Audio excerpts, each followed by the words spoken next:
Hi guys, in today's video I'm going to be reviewing the potting shed 10 months on from when I first built it.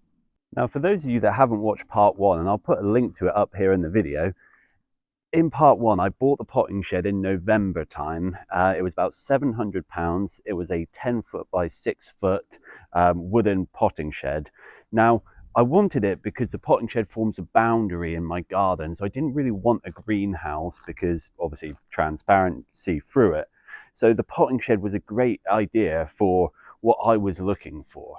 So here we are 10 months later, and you can see I decided to paint the shed to really brighten it up and things. Now, obviously part of this review, I'm just going to give my honest sort of opinions of what I think of the shed. Now, starting off in the winter time. So the winter time was brilliant. I was able to raise a lot of seedlings, give them a bit of protection from the frost.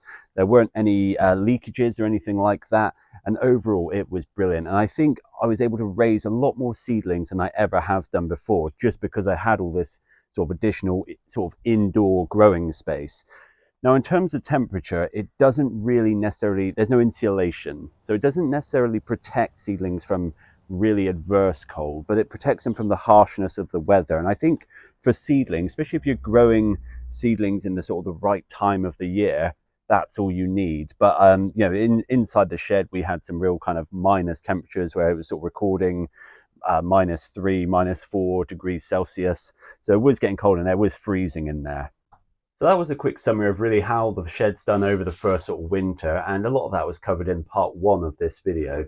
Now, for this part here, what I really want to cover is how it's done over the sort of growing season, spring and summer. And I'll start off by saying the potting shed, with the design of the sort of sloped glass and things, its primary function is to help you raise seedlings, and it's been absolutely brilliant at that. I've grown more seedlings than I've ever been able to. I've been able to supply my allotment and my 5 vegetable beds with seedlings that I've normally would have had to have grown indoors in a conservatory or something. Now, there are a couple of sort of downsides to this, mainly around the summer period. In the summer, bit like any greenhouse, it gets extremely hot. But unlike most greenhouses that have some form of ventilation, a window or a vent or something, this £700 potting shed doesn't. Now, in the market, there are potting sheds that have windows on like a latch and things, but you start to pay a lot more money, talking £2,000 to £3,000. So maybe there's something here where I could look to retrofit some ventilation. However, what I've mainly had to do all summer long is have the door open during the heat. And that's managed to keep the temperature at a reasonable level, sort of 25, sometimes up to 30 degrees during our heat waves and things. However, a rather tragic downside to keeping the door open all the time is flies, bugs, bees, moths would be flying in here and they wouldn't get out. And then quite typically they'd be dying and forming food for spiders and things. So that is a bit of a downside, especially when you find it, you know, a dead bumblebee or something like that here in the shed.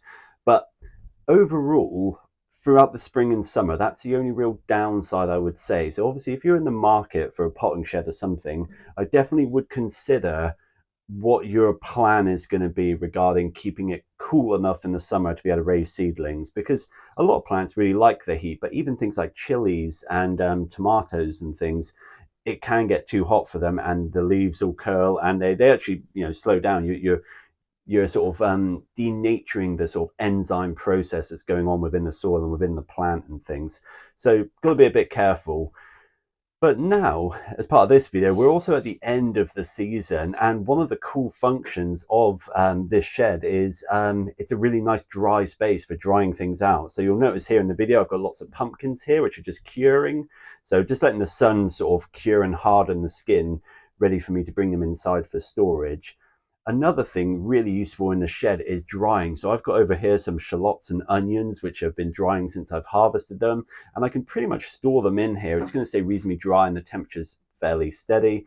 I got a few chilies that I'm drying as well. And even some seeds.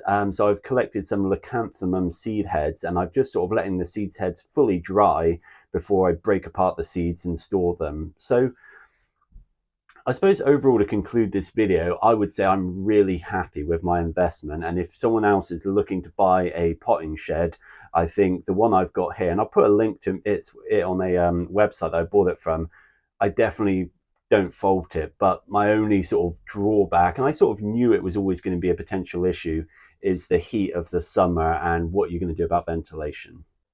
So I really hope you found that video useful. And if you've got any questions, or maybe that you think maybe I haven't considered something, let me know in the comments section and I'll make sure to get back to you.